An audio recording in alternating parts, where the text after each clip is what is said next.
Up in our lineup, we've got Stanley Robinson. So Kim's, I don't know him personally, but I believe him to be an unusual character. He is a writer who insists upon calling himself a science fiction writer. He grew up in Southern California, in Orange County, in a time that, I remember driving up to Los Angeles through orange groves. He grew up there at a time when they were removing the orange groves, turning them into tract homes. He'd go to school in the morning, they're doing orange groves, he'd come back, and it'd be a tract home. And reading the stuff that you read in high school, that didn't really seem real to him, those books. And then someone gave him a science fiction book and he said, oh, that's the way the world is. It changes fast. So he has an unusual talent, and I believe he has an unusual talent for looking at the way things are in a very clear way. And then taking a few facts that we know, temperature's going to go up, and saying, well, what's that mean? And how do people behave with that? So anyway, he's going to talk to us about terraforming.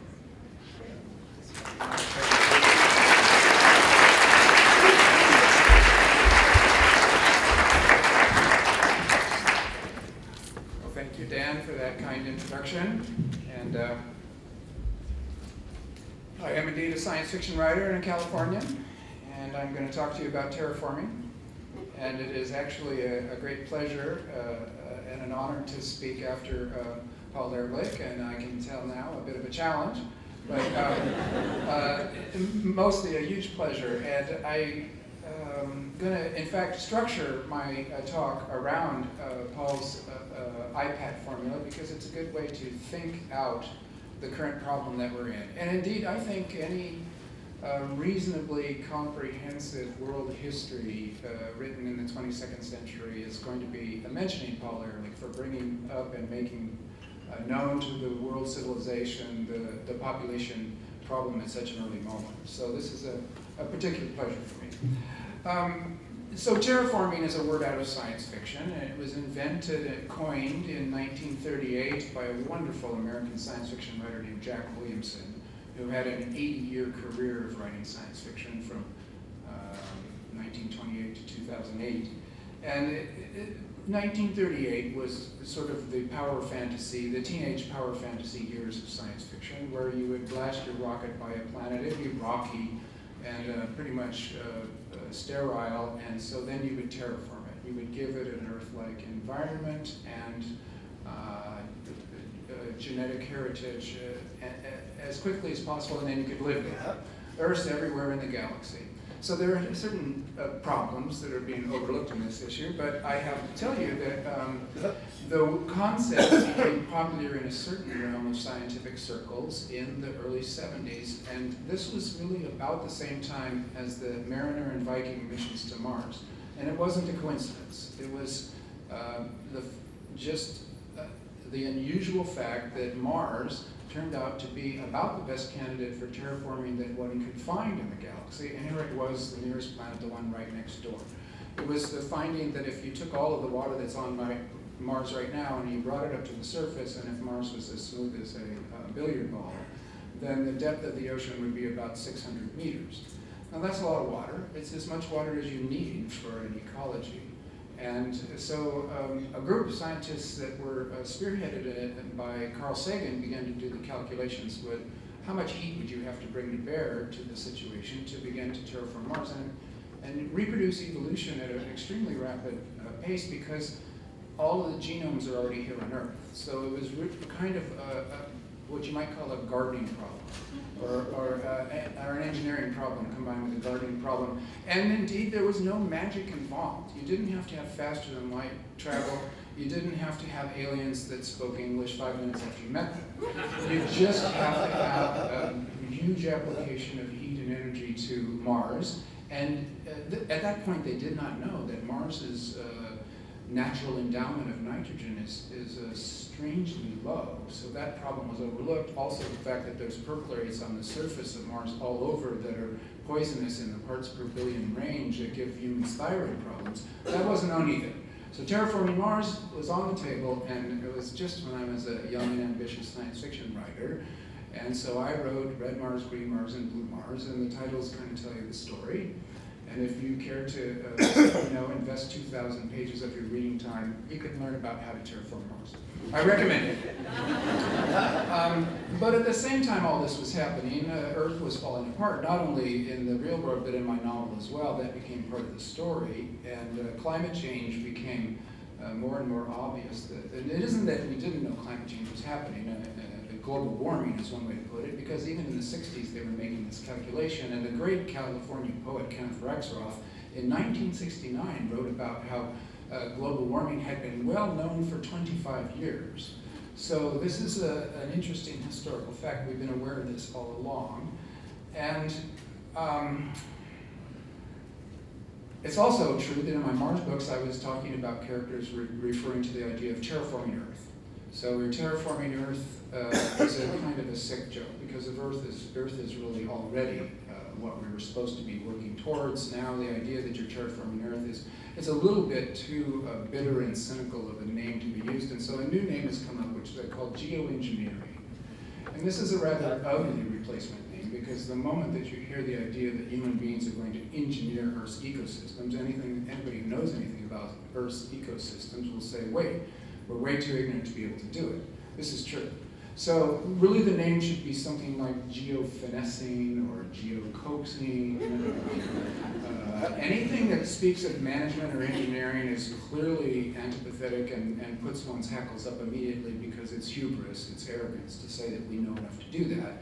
On the other hand, we have accidentally been given that task no matter what we call it. So I think in this group what you call it is really landscape restoration on a big scale, or geo-maintenance, or something like that, or stewardship, or you could go religious and say it's just our current form of devotion. It's a kind of worship of the reality itself to take care of this planet. In any case, whatever you call it, geoengineering is now on the table and is being discussed. And really, mostly people are thinking in the back of their minds, what we mean by geoengineering is a silver bullet fix. If we could just do one cool thing to cool the planet, then we could go on and do all the rest of our bad habits and we're still going to be okay. So you all know the ones that have been proposed. Some of them have to do with carbon sequestration in the ocean by seeding the ocean with iron particles, and then there would be more algal blooms in the ocean. The oceans would then be filled with creatures that would die, go down to the bottom. The carbon in their bodies would be on the bottom of the ocean, all would be well. This is clearly a dangerous and stupid plan, because we don't know what would happen. So there's one geoengineering fix that's really quite bad. The other one, really popular, is sunlight deflection. Put some sulfur dioxide up in the upper atmosphere, and for a pretty small amount of money, you could maybe deflect 2-3% of the sunlight hitting the Earth, bounce it off into space before it gets to us, and suddenly we've solved that higher temperature that is worrying so much. So this one's really popular in the techno-geek crowd that I hang out with in the science fiction world. And the idea that the ocean would continue to acidify because of the carbon dioxide that we're putting into the atmosphere is kind of shoved under the carpet and as being not a problem, even though if the food chain in the ocean dies, because then that's one of the many ways in which Paul's and the rest of the people who are rather blithely saying, predicting a human crash, which I think is a bad thing to do. That's one of the ways it could happen, by killing off all the life in the ocean. So the sulfur dioxide cure is not a good cure, but it's going to be discussed in the century to come, because people are going to get more and more desperate because of the other problems that Paul has brought up. So let's go to the IPAC formula as a way to talk about possible solutions. So impact equals population times appetite times technology. This is a really great formula, and one of the great things about it as an English major is that this is a metaphorical equation, because you never have a number you can plug into appetite, nor a number that you can plug into technology. The only number you can get is the population number. And so, although it is a metaphorical equation that you can never actually run, it's still incredibly useful to teach people that it isn't just population, it's how much each one of them uses of the planet's resources and by what technology. So I love the IPAC formula and use it a lot. Now, population, Paul already brought this up. It is solvable by way of women's rights, and there have been some demographic experiments, accidental experiments, that have shown this to be true. Places like Thailand or Indonesia or the populous part of the prosperous part of Mexico, women's rights were increased with a great rapidity, and suddenly the rate of reproduction went from 7 kids per mom to 2 kids per mom in a single generation. Anywhere women have lots of legal rights, you barely can get to replacement rate. So that there's many countries, the most prosperous countries, where women do tend to have legal and property rights, where you can't even get to 2.2, which is the replacement rate of kids per mom. I always like to tell the science fiction story of the 0.2 kid per mom, the 1/5 of a kid. It's a really interesting character. So that one, what you need to do is fight for social justice, and that flattens the population, and so you get 2 goods at one. You get a moral good, and you get a practical environmental good at the same time. This is a nice doubling of results and of goodnesses. So I like that one a lot, and we've seen also examples that it works. So you don't have to say speculatively, like a science fiction writer, that probably would work. You could say that did work in the past, it would work in the present and the future, and work for it. That's a good one. Then let's go to the T, technology. We're getting a lot cleaner technologies. I mean, there are terawatts worth of energy that we need to supply a civilization of 7 billion people. And let's just say, for the sake of argument, that we might hold to 7 billion people, or not very much more, just by the way of the demographic curve and people knowing what they know and by way of education. It could, when you say in 100 years the population might be the same, that's bad, but it could be worse. We're not going to have double the population because we can't really support it. So, 7 billion people, really, really clean technologies, which we are always developing and improving on. You can at least imagine, if you are a utopian science fiction writer like I am, that you could get to a non-destructive, non-carbon burning technology pretty fast, and then it becomes, it's not a technical problem, it is a social problem of us deciding to do it and paying ourselves to do it and putting ourselves to work to do it. And that brings us to A. And so I want to suggest to Paul and the world that A, appetite, is a little bit misnamed. Or actually, I forget what the A stands for. Is it? Affluence. Affluence is good. Yeah, how much do you use? Maybe it's me that talked about appetite rather than affluence. But you know what? The A is still wrong because it should be an E, and it should be the IPET formula. The E is economics. Okay, it's capitalism we're talking about. But of course, for many years in America, you couldn't talk about capitalism without marginalizing yourself instantaneously. You're either an old hippie, which I am, or else you were maybe some kind of a commie, or you're obviously suspect because capitalism was just as natural as water. Since 2008, it's been way easier to talk about the problems of capitalism because nobody believes it. So let's say economics. And let me just speak very briefly. Our socio-economic system creates our values. This is Gramsci, really this is Marx. This is Raymond Williams, this is Antonio Gramsci. Social hegemony is created, and our values and our system and our feelings for what is right and wrong are superstructure on a base of our socio-economic system, because it's the laws where we really enforce what we think are right and wrong. Our values and our laws are in a dialectical relationship going back and forth, and what we believe creates the laws, and then the laws create what we believe, and on it goes like that. So, capitalism is really bad for the environment for this reason. It systematically underprices everything.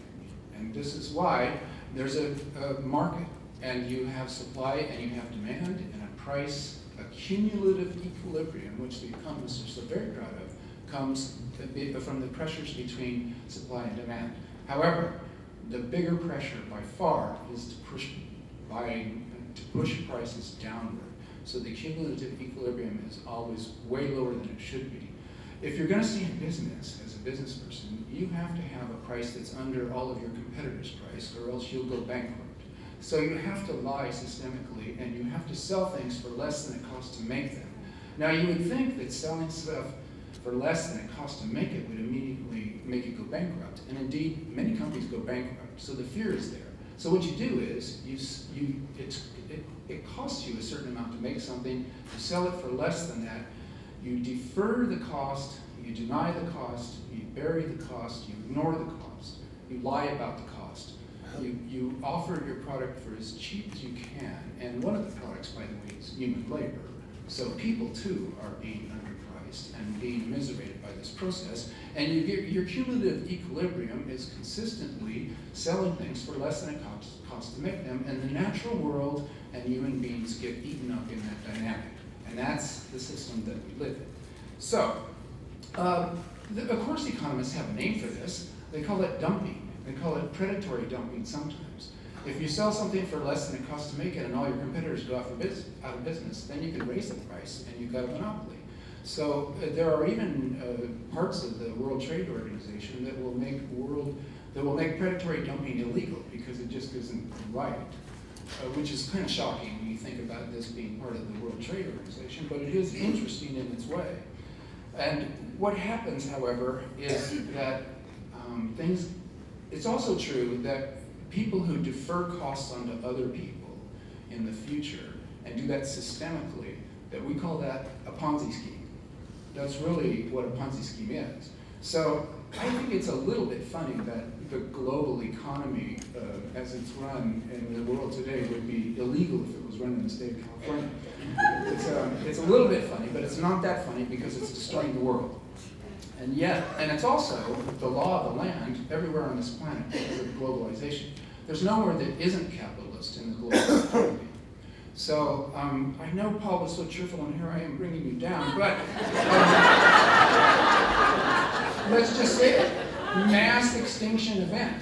The ultimate impact of this bad economic system, of the capitalist economic system under the free market, is a mass extinction event that everybody here is aware of and is watching coming. The Anthropocene is being marked by a Cretaceous KT boundary type mass extinction event. You know, oh my God, we're now the biggest force in geology on this planet. You have to name a new geological era after us. We have such a big impact. And indeed, it's like a cometary or an asteroidal impact that's wrecking things. So, to complete the cheerful news, which all of you know already, and yet I want to put a number on it because we're talking economics, we can burn 500 gigatons more carbon and put it in the atmosphere before we push past the 2 degrees Celsius temperature rise. And we're on course to do that in 30 years. So, but however, 2,500 gigatons of carbon have already been identified in the ground by the various corporations and governments of the world. So that means that 2,000 gigatons of fossil fuels are going to have to be left in the ground as stranded assets. So I did a back of the envelope calculation, and this was literally on the back of an envelope, and I am an English major. But I had this calculation checked by my wife, and I can tell you that that carbon that is going to have to be left in the ground, she's a scientist, if it was to be sold today at current prices, although the price of oil is half of what it was 2 months ago, which just shows how arbitrary all these things are. But in any case, if you priced it out right now, it would be $1,600 trillion. That's what's going to have to be not monetized and left in the ground. So there's going to be social forces that want that money. It's news. It's true though. They are. 1,600 trillion. They're thinking, oh my gosh, that's pretty cool. I could do a lot with that. My mansion on an island might be so well protected that with the rest of the world going down, I still would have a cool spot for me and my immediate kin. And this, it seems to me, is what CEOs are thinking. They also have a fiduciary responsibility to their stockholders and to their board of directors to do everything they can to monetize their assets, to get the best quarterly profit and the best shareholder value. That's their only job, and they can be fired and even sometimes legally put in jail for doing a bad job by doing the right thing by the planet.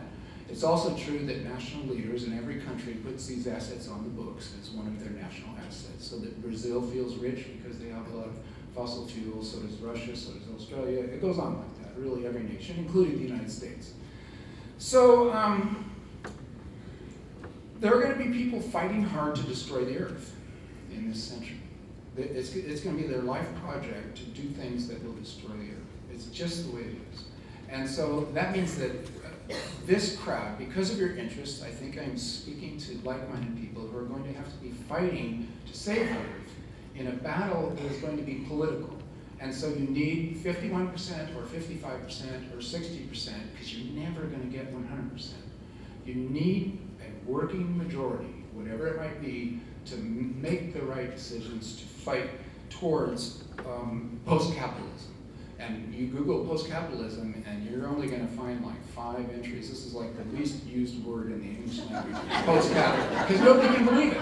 Nobody can conceptualize it. Only science fiction writers even use the word. But post-capitalism is going to come out of necessity, out of avoidance of catastrophe.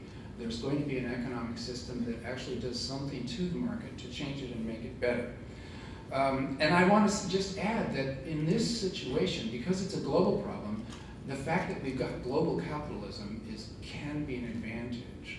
So that if the World Trade Organization, the World Bank, the International Monetary Fund, and the G12 all agreed that really strong environmental regulations and protocols and a carbon tax that was quite severe and realistic, if those groups decided on them, there would be no flag of convenience where some rogue power could hide. So having a global system is bad when the rules are bad. It's good when the rules are good. And this is a really powerful reason for hope. Because there's only 7 billion people on this planet. It could be worse. And every one of them knows the situation. And that's interesting too. We have a world population where there isn't a single person on the planet except for the illiterate women that are being kept under the thumb of their patriarchal masters in various countries. But even they know what the real situation is because they talk. Because there's not a dumb person on this planet in the sense of not having language. We all have language. Everybody knows the global situation. And there will be a push towards survivability, just for the sake of the children. So there's good reason to be hopeful, even in the situation of the various awful things that we see. Even though we're going to be fighting maniacs who are going to be trying to destroy the planet with every minute of their working lives, there's still reason for hope, because we're in a global system, we're in a global village, and we have mass communications amongst everybody so that the situation is known and things are going to change. This is the thing that capitalism tries to do, is make an amnesia about the future. Make it look like it's the natural order and that it will never change. Things always change, even political systems. So I want to say that, and this is just as in a way of postscripts, in this battle of words, when there are people, and they're mostly in the humanities rather than the sciences, talking about, well, we need to have adaptation rather than mitigation. We need to have adaptation studies rather than conservation or preservation. Well, this is mostly postmodernist nonsense coming out of the humanities, because adaptation is what we're doing anyway. We always adapt. It's like saying, oh, well, we just have to breathe. Yes, we do have to breathe. Thank you for that. But adaptation is not possible if you're in a mass extinction event. You will get the human crash if you just say, well, let's keep capitalism and just adapt to the changing world that we're living in. We'll do, God knows what, assisted migration, or we'll move to higher ground, or we'll live in boats, or blah, blah, blah. The science fiction writers in the world have come up with many scenarios, and many of them are actually quite wonderful. But let's not talk about adaptation as because really what it's code word for surrender. It's saying, let's just go ahead and surrender and try to adapt. No, let's talk about fighting. Let's talk about mitigation. Let's talk about carbon, stopping using carbon. Let's talk about politics, about the politics of post-capitalism. And I can see a future in which there are habitat corridors. Tony Hiss is working with Yale Wilson, writing a beautiful book that will come out later this year about habitat corridors that we almost already have. That humans, although there's a lot of them clumped in cities, the rest of the world could be left to include habitat corridors for wildlife to stay non-extincted. And you can imagine a future where all of these things might work at once in a way that is not completely fantasy land, but is a kind of utopian science fiction in itself. There'll be mongrel landscapes. Everything will be terraformed. Even doing native plants will be a kind of a gardening project. Wilderness itself will be an idea that humans, an ethical position that you take towards the world. So wilderness will be the parks where we say, let's not mess with those. It's not as if it's natural anymore. We are indeed the stewards of the situation. We could screw everything up. We have that power. And restoring things, preserving things, is going to include native plant movements. But nobody should be too purist about this stuff because we're all in mongrel landscapes, as you already know. I mean, California is one of the great mongrel landscapes, and so the native plants that are here are already in a coexistence with invasive species of all kinds, including us.